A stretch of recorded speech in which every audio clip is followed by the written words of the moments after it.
ابیات بزرگ فروغ جاویدان.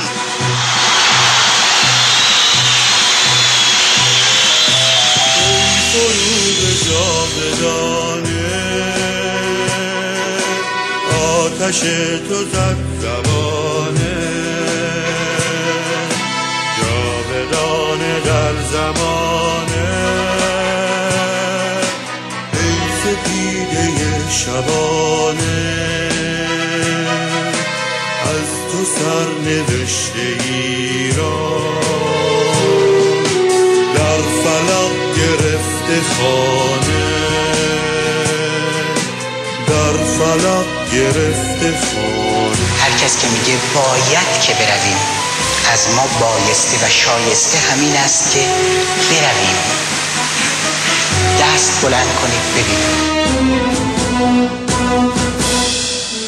شب برآمد دمان خیره از هر کران، این میان ناگهان ارتش اختران روان شد به میدان چنان رود، روان شد به میدان چنان رود.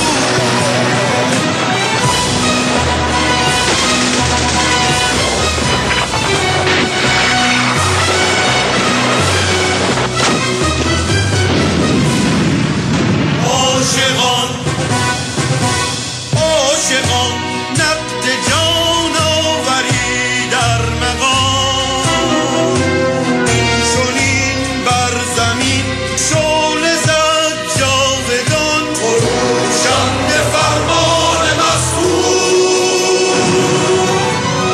حتی اگر هیچ نمی داشتیم الا کلاش، باز هم فرماندهی کل می گفت بروید.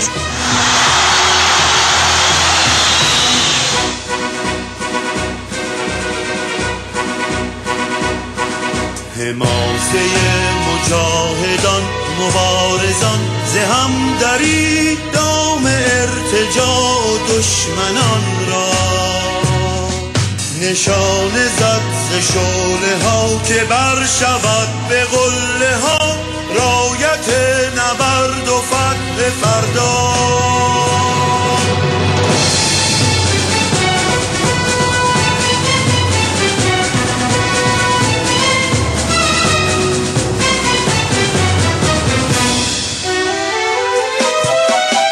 فروغ جاودانه بذر سرخ و آتشینم، در وطن گرفته خانه،